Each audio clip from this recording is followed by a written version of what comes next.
I'm Douglas Welch. Welcome to A Gardener's Notebook.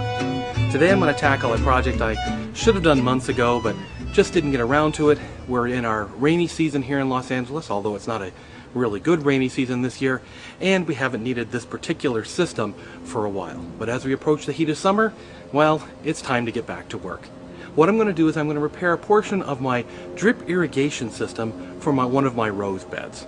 It suffered from being exposed to the sun. As you know, many plastics break down when they're exposed to ultraviolet rays, and this is no exception. So I'll show you a few pictures of what's happened and exactly how we're going to repair it. Now what you see here is the tail end of one of my drip irrigation systems for my rose bed, and if you look right here, you'll notice very clearly where the tubing has totally broken down. What happened was my wife turned this on about midway through or at the end of last summer, and it just erupted in a shower of water.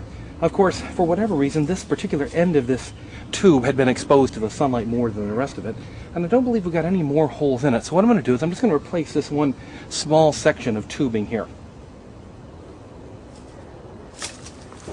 And it's been a long time since I installed this tubing here in the garden, and I actually hadn't realized that right here about where the break takes place is another type of coupler that I used, probably that came from the previous owners of this house over 10 years ago. This is a more advanced coupler than the ones I purchased. Here's the one I bought, which is a compression fitting. The tube just slides in, and through the compression of the plastic it actually seals and makes a watertight seal. So the first thing I've got to do is I have to remove this coupler first. And in this case, I rotate these screws inward. That releases the pressure on the plastic tubing, and I should be able to pull it right out. Look at that. Now I could reuse that coupling. In fact, it still looks pretty good, but I think I'm going to try one of these other couplings just to see how well they work.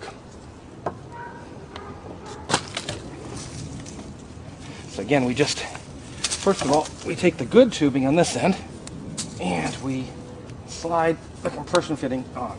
Of course, it is a compression fitting, so it takes a little bit of pressure to get it worked on to the tube.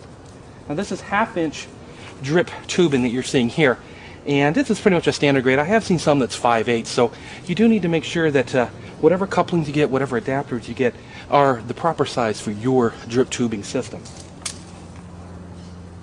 Okay, so we got the coupling on the good end of the tube. Now I'm going to go cut some new 1/2-inch tubing to replace our little loop here at the end. Now what you'll notice in the section of tubing that I cut off, of course, is on the end of it, it has an end cap. And I'm actually going to salvage this end cap as well, merely by unscrewing it and removing it from this, and we'll use this to cap the end of the new section as well. Now also, along the length of this particular section tubing, we have our drip emitters. And in this case, I have 1, 2, 3 emitters. What I'm going to do is I'm going to salvage those as well. As far as I remember, everything was working well here on this particular system, so there's no sense to have to go out and purchase new ones of these. All we do is once we replace this section of pipe, we punch a new hole for the emitter, we plug that back in, and really lay it back into the bed where it was before. So here I am with my new section of 1/2-inch dripped tubing. I've got the compression fitting, which I'll show you kind of close there. You'll see there's a little ring here, which again, this goes inside the tube and the ring compresses down to make the seal. Okay, so what's the basic what we're going to do is we're going to merely fit it back on the end of this tube, get it all firmly placed on that end so that there's no water leaks, and then of course it comes with a little cap with a nice little washer in there, and we'll take that and cap the end of the line. This allows the pressure to build up to a specific degree to allow all the emitters to work. And so here's a new section of tubing again, and of course we have to fit it into the coupler, so we merely just compression fit that into our new coupler from the other end. And there we go. Now we can go ahead and replace our emitters. Okay, this little gizmo here is a hole maker. Basically, they probably have a fancy name for it, but it allows you to punch the holes in the 1/2-inch tube to allow you to insert the drip system emitters like this. You have a little pointy end on one and then a little tube end on the other.